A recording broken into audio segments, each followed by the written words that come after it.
Audio Factory would like to take this opportunity to thank Piers Paul Reed and the BBC for allowing us to produce The House on Highbury Hill.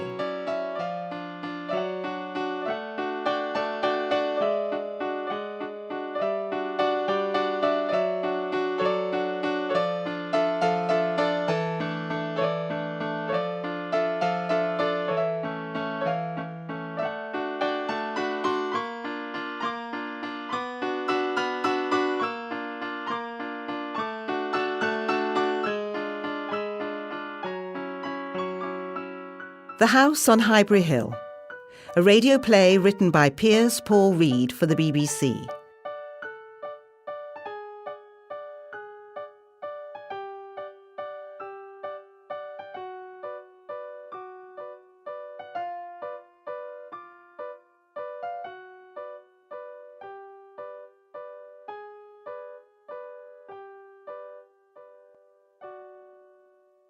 Casimir comes to the house on Highbury Hill.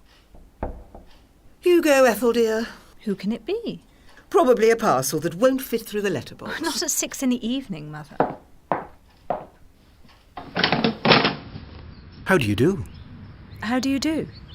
I'm Casimir Green. Have you come about a room? No, your mother asked me to call on you. Oh, did she? Oh, dear. I must have got the wrong day. No, come in. It's just that she's forgetful. What an enormous house. It's big, isn't it? Mother, this is... Casimir Green. How do you do? Have you come about a room? No, You invited him, Mother. Did I? Would you like a glass of sherry? Yes, I would. But are you sure it's convenient? You must be Mary's boy. Yes, that's it. Of course. Tell me, when did you get to London? The day before yesterday. Oh, thanks. Thanks very much. And have you found somewhere to stay? Yes, I found a room. Oh, what a pity. We rent out rooms, you see. Of course, with a house this size. Mostly to students. Yes. But at the moment, no one. It's been summer, you see. The universities and polytechnics don't start their term until next week. I see. He's Mary's son, darling. I've never met your mother, Casimir, but I've heard so much about her. She never really leaves Cumberland. But, I remember now. She said you wanted to be a parson. A priest. Catholic priest? Yes. Are you a Catholic? Yes. Still? Yes. But not a priest? No, well, there were various things. I found I hadn't a vocation. And what are you going to do in London? I've got a job with a housing trust. Oh, do tell me. Tell you? What is a housing trust? Well, we raise money to help poorer people buy flats and houses. Oh, I know. How good. How very good. What a very good thing to do. And where do you live? He told you, Mother. He's found a room. Oh, what a pity. It would have been so nice if you'd taken one of ours. Well... There's no central heating, of course, but the rooms are a good size. Well, I could perhaps... Or are we too far from the centre of town? Oh, no, it's not that. Did you find it hard to find? One would soon learn one's way. He could have the back room. Well... It's over the kitchen, so it keeps quite warm. And it's light. You must come and see it. Well... Come on, I'll show you. I'll show him the room, Mother. All right, my darling. How long have you lived here? Mother's father had it built when he was a young man. That's why she won't leave. The area's become a terrible slum now, and we can't afford to run the house without letting out rooms. But all the same, we all love it. Here we are. You see, it looks out over the garden. It's very nice. A carpet, everything. It's our best room. You live in the house, do you? Oh, yes. We all do. And what do you do? I study music. An instrument? The piano. That must be very nice. I'm not very good at it. Oh, I'm sure you are. No, really. I love playing, but I'll never make a professional. Marigold. This is Casimir. Hi. Who was that? That was my sister, Marigold.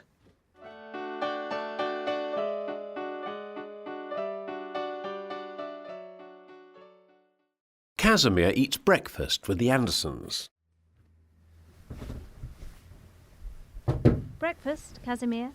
Oh, yes, thank you. I'm just coming. I hope your egg's not overdone. No, it's just right. And the tea isn't too weak. No, it's fine. You wouldn't rather have coffee? No, I like tea. Coffee would be just as easy. Some of the other lodgers are sure to want coffee. No, tea, really. I like tea. I always say... Yes, Mother always says that you have to give the students a good breakfast in the morning. A good breakfast, yes. There is a small kitchen at the top of the house, but we prefer them to have something with us. In the evening... But that's their own affair. They can share the little kitchen with Marigold if they like. To cook something. Marigold? Marigold. My sister. Of course. She always eats upstairs. Always? Yes. Even breakfast? Yes. She prefers it. Casimir, after a day's work, returns to the house on Highbury Hill.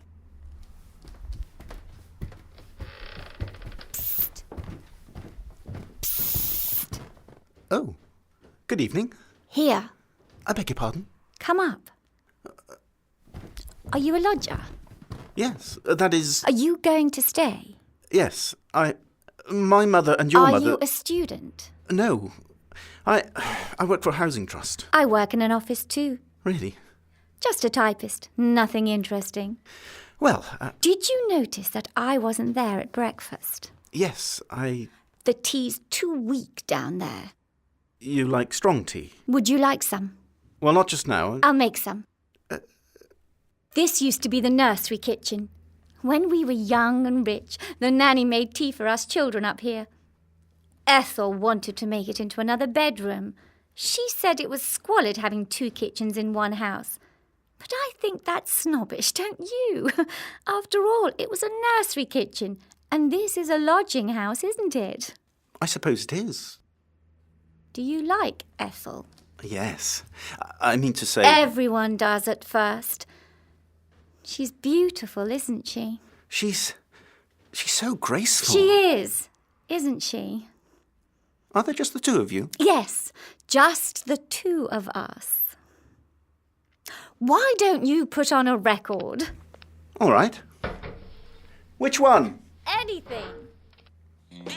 Do you like dancing? I haven't ever tried it. Never? Really? Well, you should. I was training to be a priest, you see. I went into the seminary at the age of 15 and stayed there until I was 20. But then at the last moment I couldn't. Do you like football? Arsenal's just down there, you know. Is it? On a Saturday, you can't walk for the crowd. And there's not an inch to park your car. It's lucky I don't have one. Isn't that yours outside? Which? The sports car, the old one. No, I don't have a car at all. Oh, I thought it was. I love old cars. I might get one, though. Really? Have you got the money? My mother gave me some before I left. What sort would you get? I hadn't really thought. I'll help you choose one if you like. That would be kind. My pleasure. Casimir at breakfast. Do you like your bacon as crisp as that? Yes, indeed. We always have bacon at weekends. We used to at the seminary. On Sundays, that is. Would you mind if I played some music? Of course not.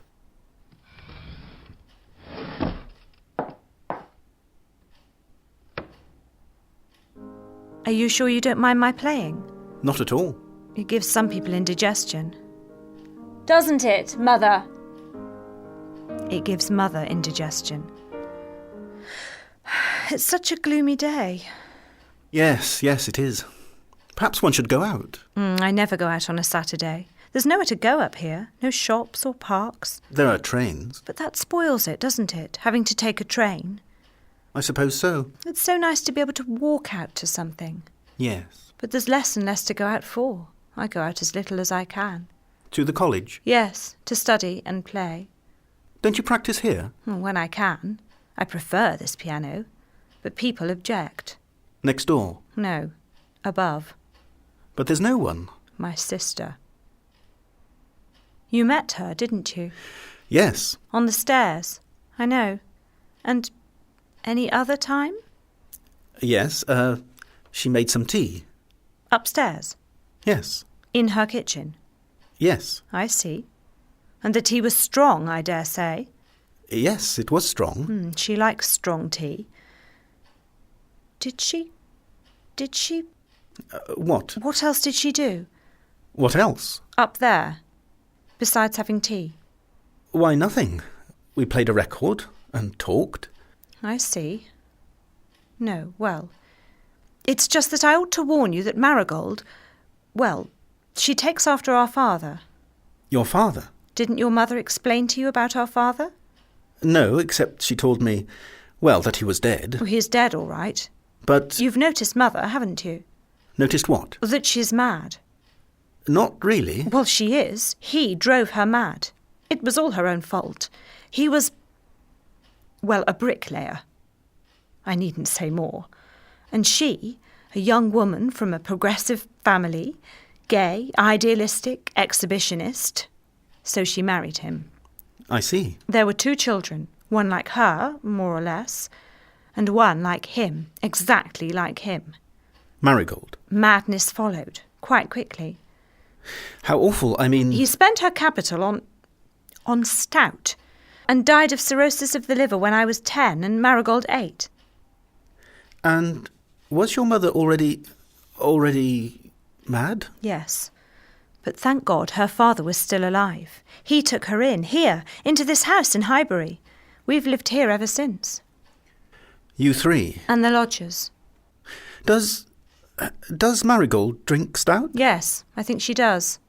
She goes out at night, and I have reason to believe that she drinks stout at a public house. Can't you stop her? Alas, no. She earns her own living. Her money's her own. And you? Me? My dear Casimir, I earn my living by seeing to my mother, the lodgers, the house, and snatching what time I can for my studies, my art. You must let me help. Help? Well, in the house, with the washing up. Would you? Indeed I would. Oh, Casimir. I would help you with anything. Oh. Any time. Oh, Casimir.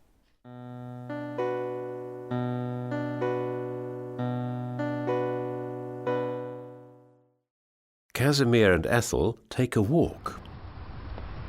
Having said that I never go out, here I am, walking. Where shall we go? We could go to Highbury Fields, or there's a park. What park? It's further. I don't think I know it. Hardly anyone does. What's it called? Oh, something or other. Doesn't it have a name? Oh, yes. What is it? It's called Clissold Park. Which way? Up there, Stoke Newington, really. Stoke Newington used to be where everyone sent their children to school. I never knew. Who went there? Well, Casanova's daughter, for instance. And then Edgar Allan Poe went to school in Stoke Newington. Who would have thought it? Who indeed? How do you know about that sort of thing? About what? About Edgar Allan Poe and Casanova. I must have read it somewhere. Did you read those authors at the seminary? I suppose I must have done. And was it allowed? I don't know. Casanova? I suppose not. Why did you decide not to be a priest? I felt, at the last minute, that I had no vocation. I see. Do you mind my asking? No, not at all. You can ask me anything. Well, then, how did you lose your vocation? I mean, if you'd always wanted to be a priest, how did it happen that suddenly one day you didn't? It happened gradually. You just couldn't see yourself as one? And I saw myself in other ways which weren't compatible with being a priest. What ways? Married, for instance. I see. I suddenly wanted to feel that one day I might meet someone, some girl, and love her. And be loved by her. Indeed. Here's the park. There's a small zoo over there in the middle. Let's avoid it. I don't like zoos. Why not? I don't know. I just don't. Because the animals are caged. They may be happy enough. They're well looked after. I know, but I feel that that's not the way God meant them to be. They may be safer and better cared for than they would be in a state of nature. But still, in the desert and jungle, it would somehow be more real. And for human beings, what's real for us? To obey God. That's the highest reality. But how do you know what God wants you to do? He makes it clear. Well, how is it made clear that you aren't to be a priest? If I was meant to be a priest, I wouldn't want to get married. But your dreams of love, it could just be a temptation of the devil. Do you think it could? I don't know. I'm not sure that I believe in the existence of the devil. But you must, if you believe in God. Do you believe in God? I don't know. I suppose so. But not so as it makes much difference. With me it makes all the difference. Even now that I'm not going to be a priest, I still intend to dedicate myself to God, to do good when I can and to make others happy.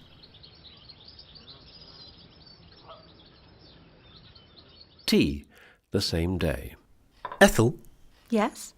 I should like to say... You would like to say? Yes, to say that I'm so glad I met you and came to live here. Well, so are we. Especially because Because you're such a good friend to me. it's nice for me too, Casimir, to have you. Would you like some more tea?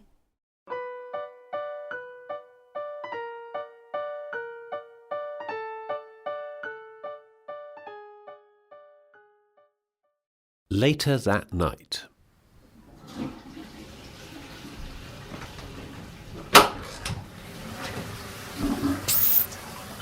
Hello. Come up here.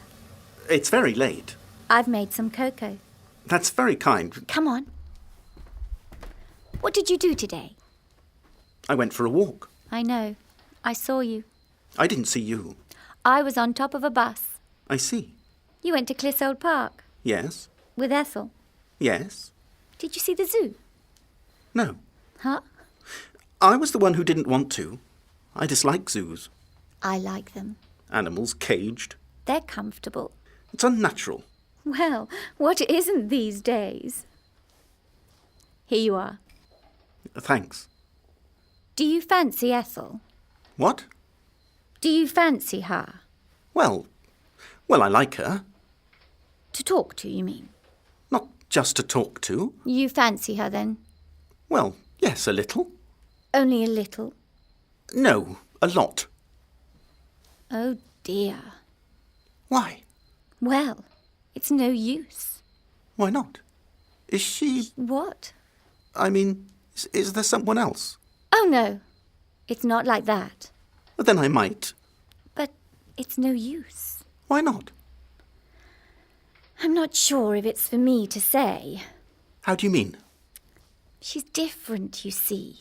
How? Different. Not like other girls. She's special. No, different. How?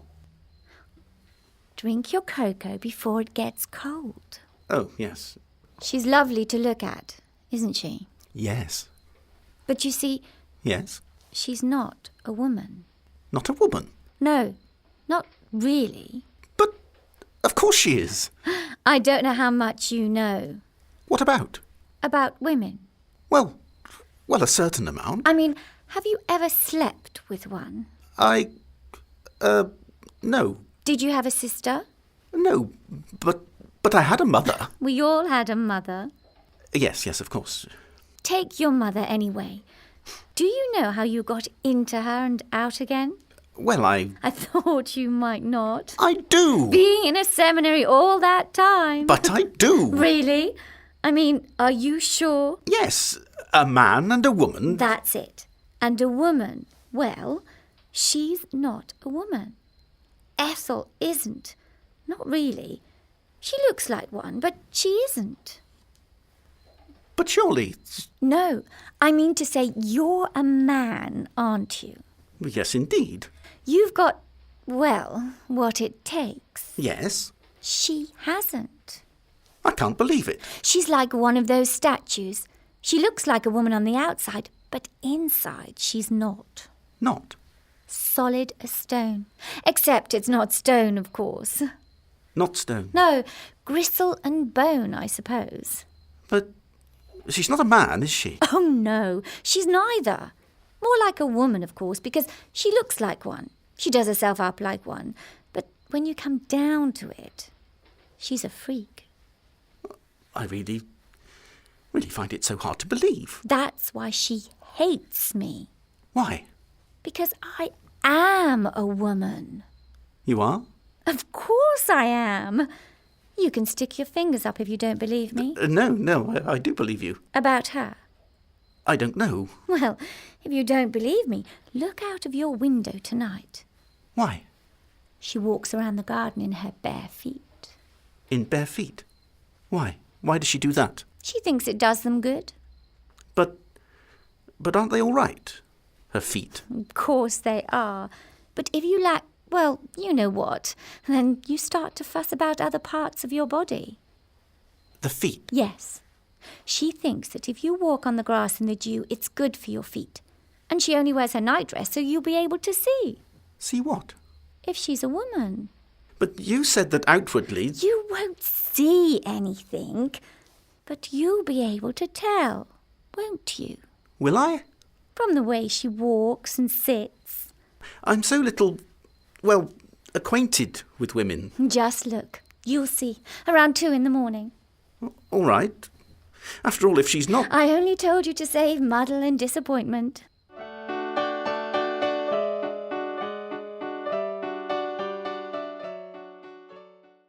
Casimir goes to his bedroom and prays to God.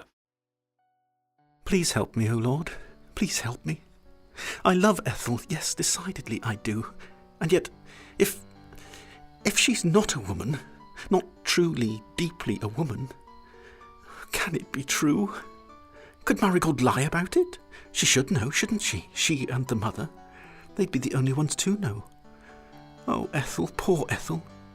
As solid as a statue. What shall I do, Lord, to do your will in this situation? To love a woman who is not a woman is clearly perverse and unchristian. She becomes, theologically, as it were, a man or an animal, and to love physically such barren creatures is the abomination of desolation. Yes, the abomination of desolation. But can she really be, when she's so soft and gentle and delicate? Look, Lord, there she is, walking in the garden. Yes, there she is on the lawn, gliding barefoot over the grass. Oh, God, yes, I can see it. She's statuesque.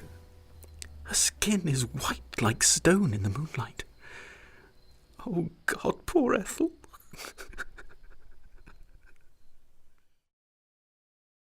Breakfast on Sunday morning. Tell me, Casimir, what time do you plan to go to Mass? I thought at 10.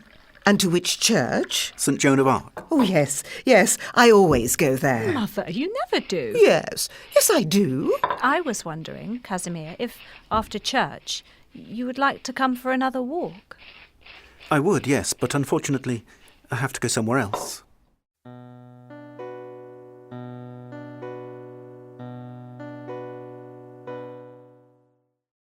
After church. Here I am. Over here. I'm sorry I'm so late. A long sermon, was it? Yes, it was, I'm afraid. What shall I get you to drink? A glass of stout, please. Who's your friend then, Marigold? The lodger.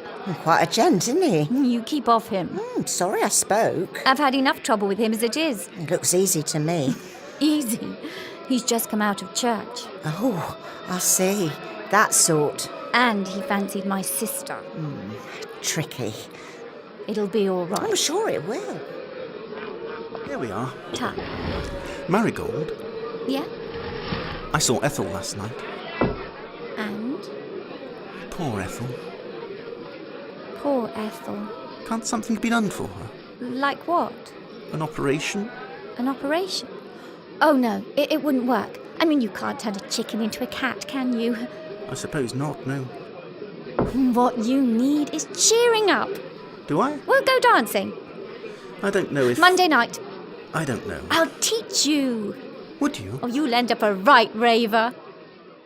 Casimir and Marigold go dancing and talk about belief.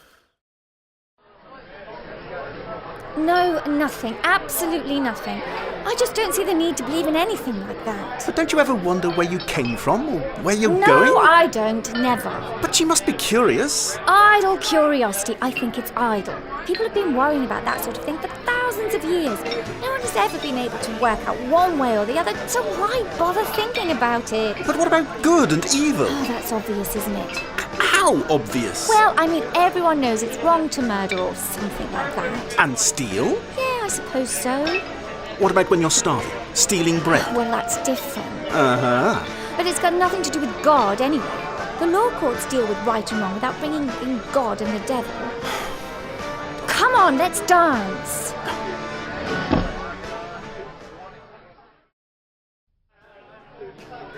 It's really quite extraordinary for me to be here with someone like you, Marigold.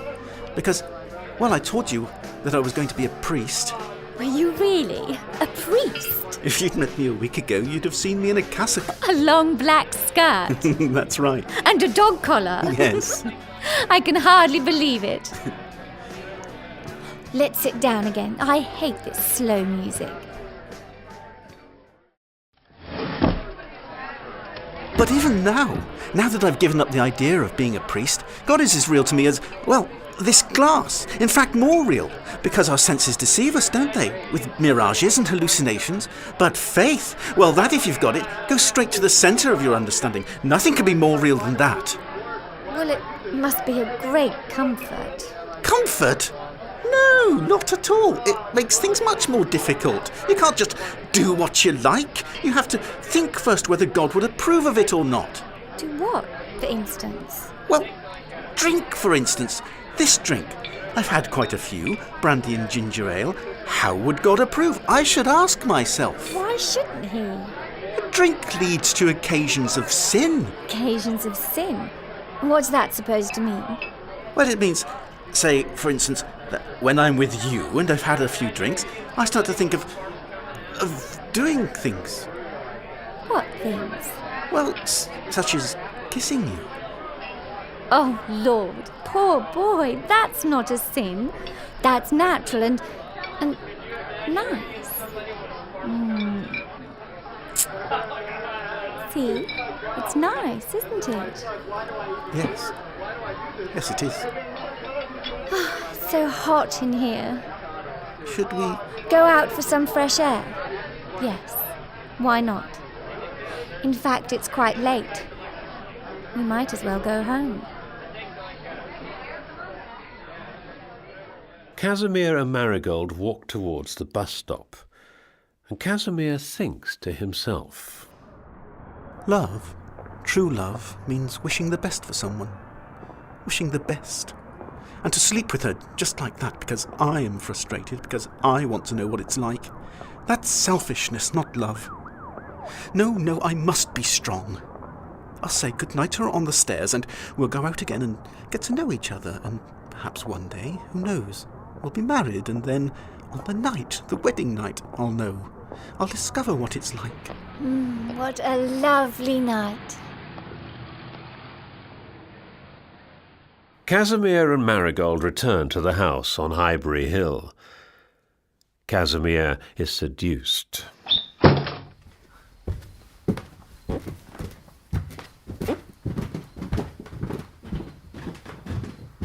Well, good night. Give us a kiss. Well, I...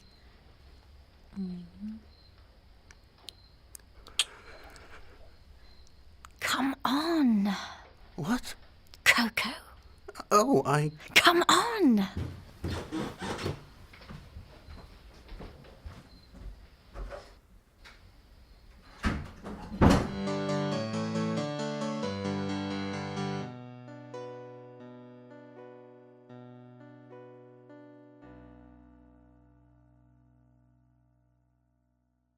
The next morning. Oh, heavens. Hello. Good morning. I fancy meeting you here. Should I go down to my room? Don't be silly. I'll make you some breakfast. What time is it anyway? 8. Right, I've got to be at work by 9. I'm sorry. What did you do with my clothes? Oh, here it is. You're extraordinary. Oh, what do you mean? Naked. You're extraordinary. I've never seen anything like it. You wouldn't have done, would you? Not in the seminary. No. I'll give you a close look when I'm not in such a rush. Casimir eats his evening meal with Ethel and Mrs. Anderson.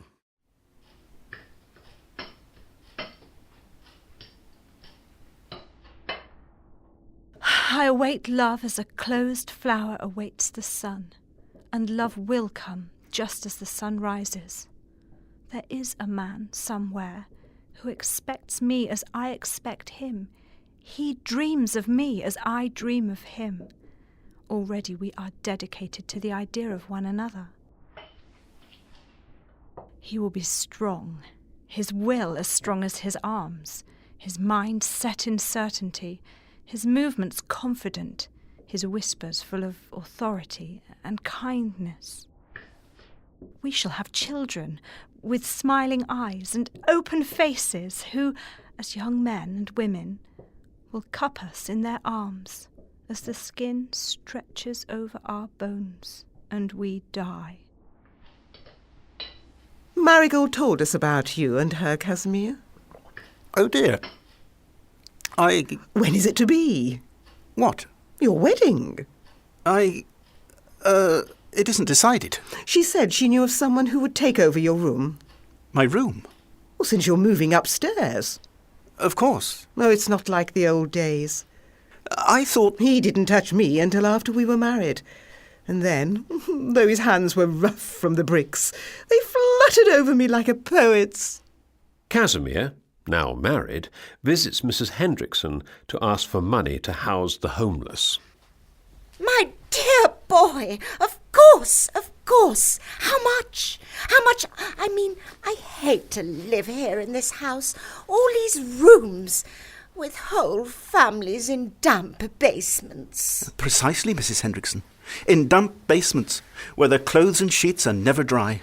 And yet some of them are grateful for even that. Even that, dear God, even that. Our trust has found a house, Mrs. Hendrickson, with 10 rooms, which could house 2 families. Well, let me buy it, dear boy. Let me buy it. It will cost £5,000 to buy, and another £5,000 to renovate. £10,000? Of course... No, £10,000. It must be found. It must be paid. If I may say so, Mrs. Hendrickson, your sympathy for these poor people is exemplary. My dear boy, are we not all to be judged one day on our stewardship in this short life? Indeed, Mrs. Hendrickson, indeed. I look at the cross, at the outstretched hands of our suffering Saviour, and I tremble, dear boy, I tremble. Here, a cheque, take it. I've made it out to you. You know how to use it. £10,000. Mrs. Hendrickson, if anyone may speak of such things, let me say that I am sure that your generosity to these wretched people will not be forgotten in heaven. Casimir returns to the house on Highbury Hill.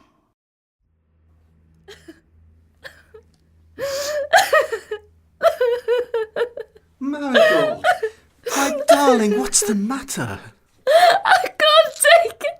I just can't take it anymore. But... I have to rush off in the morning and then come back in at night tired out and make the bed and breakfast things to clear up. I know, my dear. And every weekend is spent catching up with the housework. I know. I must try to do more. But I too have my work. Work? It's a hobby. But you wouldn't want me to... business or advertising. Well, at least it would mean I could start work and be a real wife who waits for her husband to come home at night. Yes. And we could save for a house of our own. As it is, we'll never leave this hovel. But it's all right, isn't it? 2 rooms? What kind of a home is that? With a mother and sister scurrying around underneath? There are others much worse off than we are. I know, but I don't care about them. I care about you and me and the baby. That isn't even born. But it will be! have to plan ahead. As it is now, there's nowhere for it to sleep. There's my old room downstairs. I'll always be carrying it up and down with Mother interfering. We can get a flat of our own then. A house. We need a house. They cost a great deal. We could get a mortgage. At least we could if... If what? If you had a proper job. Yes, I see. It seems absurd, I must say, that I can collect £10,000 for the homeless in one afternoon and yet be unable to afford a house for my own wife and child. £10,000? You didn't, did you? I did. From Mrs. Hendrickson. Someone told me she sleeps with a baboon called Turvey. She just signed a cheque and there it was. Where? What? The cheque. Here, in my pocket. Let me see. It's not just a hobby, you see. Why, it's made out to you. Yes, well, I was there. Why didn't you drop it in at the office? I didn't leave Mrs. Hendrickson's until 6. I came straight back here. So they don't know. What? At the office. That Mrs. Hendrickson contributed £10,000. Indeed they don't. It'll be a nice surprise for them in the morning. It needn't be. How do you mean? Well, you could just cash it and buy the house for yourself. No, of course I couldn't. It would be a way out of our difficulties. But anyway, that house would be much too big. We could rent out the basement. Become landlords? And you could go on working for your do-gooders.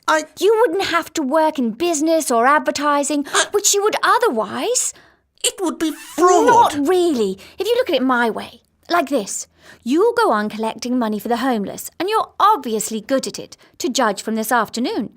You can collect 50, 100,000, 1,000,000. On the other hand, if you don't use the money, you'll have to change your job. Sometime anyway. And all that money will never be collected. Well... More good will come out of it in the long run. Perhaps, but let me think about it. Of course. Think about it. You don't have to decide before the morning. You think about it while I clear up and cook you a nice dinner.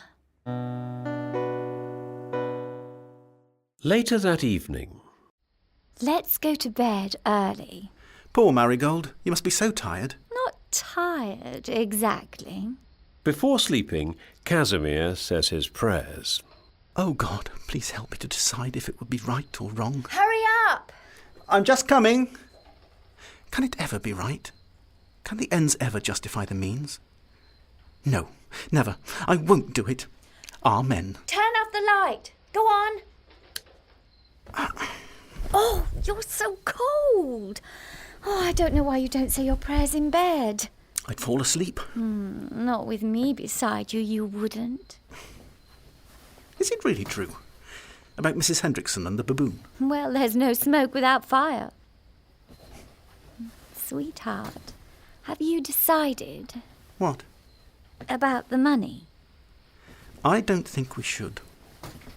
No. All right. We won't then. Marigold? I'll get you a house, I promise. You never will. I will, I promise. Even if... If I have to use that money. Oh, Casimir, darling, dearest, I knew you would for me. Oh, you'll never regret it, I promise. Never, never, never, never. Oh, hug me, Casimir, hug me. I want to feel you, yes. And we'll have a home and a room for the baby.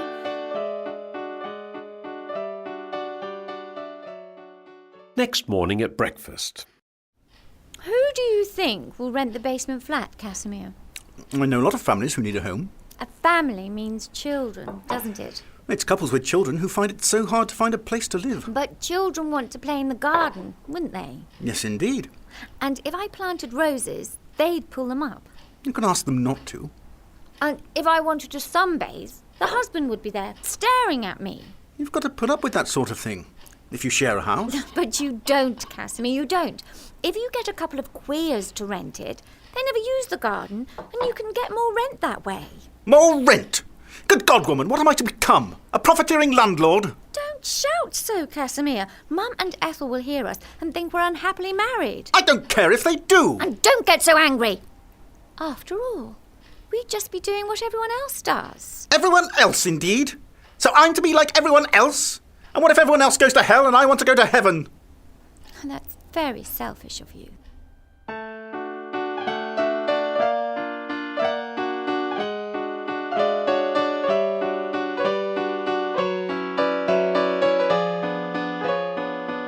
Three months later, Casimir returns from work to his new house in Islington. Oh, Casimir, you must come and see the drawing room carpet. Carpet? It was reduced, so I bought enough to cover the whole floor. But, Marigold, we're already in debt to the bank. I suppose you want me to walk on the bare floorboards. Only until we can save up some money. Save? On your salary? All right, then, I'll get another job. A year later, Casimir feels remorse for the misappropriation of Mrs. Hendrickson's £10,000. Pray, Father, give me your blessing, for I have sinned. How long's it been since your last confession? 8 months, Father. You should try to come more often. Yes, Father. Well then, I've stolen, Father. what did you steal? £10,000. Your voice is familiar. Never mind, go on. It was stealing. In a sense it was stealing. In another sense it was using the money for what it was intended. Which was? The homeless. And were you homeless? We only had a 2-room flat and my wife was expecting a child. I see. And that's your only sin? I'm negligent at my prayers, Father. I now climb into bed to say them and as likely as not fall asleep. Or something. Nothing else then? Nothing serious? No, Father. Your voice is familiar. So is yours. You weren't... the seminary, I mean... Yes, indeed, that's it. My goodness, It's Casimir! George! Let's have a drink. Oh, wait a minute, I haven't absolved you. Here we are. Amen. There we are. Now I'll close down the confessional and meet you in the, Black Swan across the road. Casimir and George. What'll it be? Scotch. Double? Why not? Well, your health. Cheers. Well now, Casimir, how's life treating you? Fine, really. Just fine. I'm in publishing now. And married? Indeed. With a baby boy. Wife a Catholic? Well, no, she's not, actually. We were married in a church, of course. Glad to hear it. I mean to say, I'm still a Catholic. Not a very good one, perhaps, but I still believe in it. And is marriage everything you hoped it would be? Did I hope? Wasn't that why you left the seminary? I suppose it was. Yes, well, it's wonderful, certainly it's wonderful. But it's difficult, too. How? Well, it's harder to be what you might call virtuous in the old way. Marriage seems to have its own code of ethics, quite separate, really, from what is generally understood to... Well, it becomes selfish to be unselfish, if you see what I mean. You have to think of your wife and child, of course. Exactly. The demands of the world. Indeed. Hence the Apostle Paul's reluctance to let us marry. Better to marry than to burn. Better? Yes. Casimir burns all the same.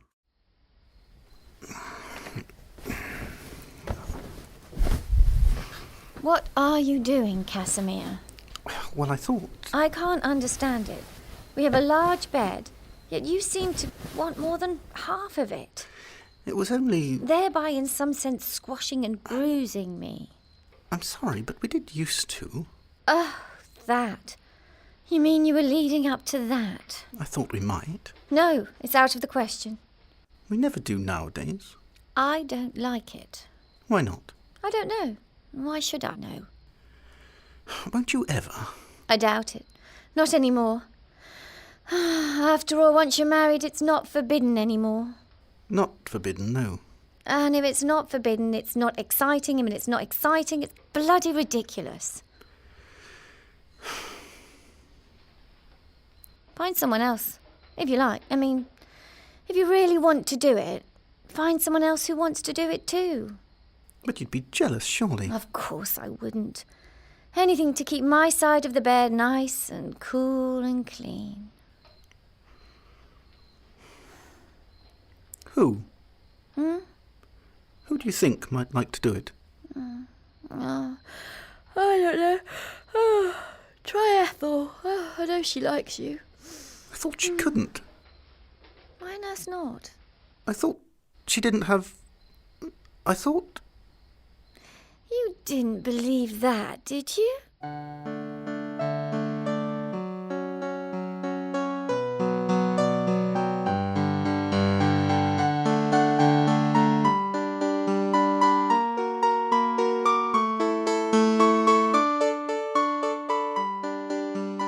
Casimir visits his mother-in-law in the house on Highbury Hill. I must say I miss this old place. We miss you, Casimir. You should come here more often. If only I could. But whenever I get a free moment now, I feel I ought to spend it with Marigold and the baby. Oh, there's no such thing as ought. You must do as you like. After all, Marigold is hardly helpless on her own. Indeed, she is not. She prefers me out of the house. And the child? She's like Marigold. There's a man who visits Marigold when I'm not there and gives sweets to the baby. The baby prefers him to me. I could give her sweets, but I forget to buy them. And even if I did, I don't think I could give them gracefully. I'm so inept at that sort of thing. And what does this man bring Marigold? I don't know. I imagine he's her lover. Oh! She keeps urging me to take a mistress. Her attitude is that only the forbidden is exciting. But who forbids her anything? Not me, certainly. I've not an ounce of jealousy left in me. Does Marigold say who forbids her to do what she feels is forbidden? She just says that it's not allowed. And if I ask her why not, she says, well, you should know. But then I say to her, but you don't believe in God. And she leaves the room because if she became persuaded that nothing was forbidden, she'd get no fun out of life. Oh, I've always allowed myself everything and enjoyed it all the same. Whereas I agree with Marigold. There is much that is forbidden. Ah, here's Ethel. Now, sit down and have some tea and tell us if you think that some things are forbidden. What sort of thing? Oh, I don't mean murder. I mean, that's always wrong. Not always. When is it right? When it serves love. For love is the supreme moral value, and only the rejection of love and disobedience to its impulses should be rejected. Now, dear...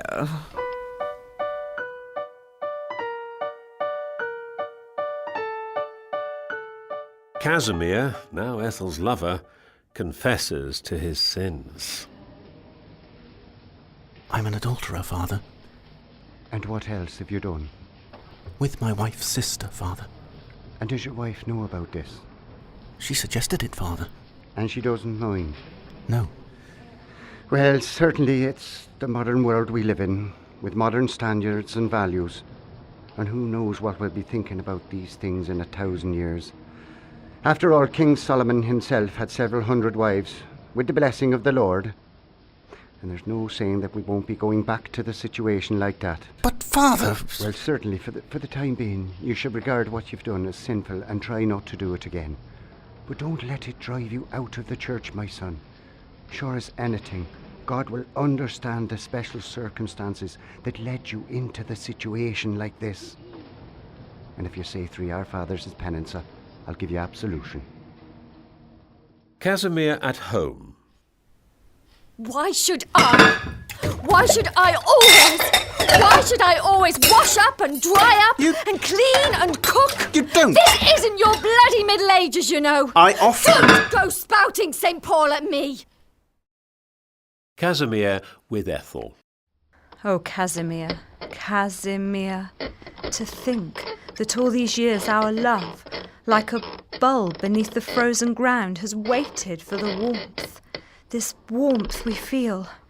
Oh, yes, Casimir, to push up and out and blossom and fill our lives with the sweetest scent and make poetry of the banal gestures that in others would be the rutting of beasts. Oh, Casimir. Casimir, on his 35th birthday, takes a walk on his own. Well, I'm 35, halfway through my life. It hasn't changed for the past 10 years. The same wife, the child, and Ethel. I imagine then that it'll remain much the same. My work is dull, but it pays a good salary. I'm comfortable and keep warm. I'm much like the others. Marigold goes on at me, but she's my wife, so I won't leave her. She suits me. Ethel loves me more, perhaps, but I couldn't take more of that. I dislike doing what's forbidden by God. I dare say he's there. He will make it all clear in the end. But what are we to do about it meanwhile? That's what I don't understand. When we're like anyone else?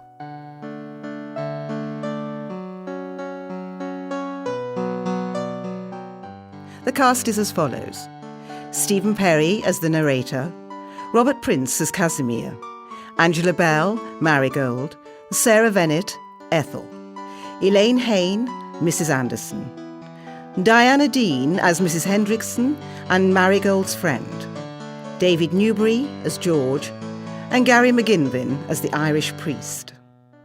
The programme was produced by Dave Perry and recorded at Orchard Studios of Barton St David in Somerset.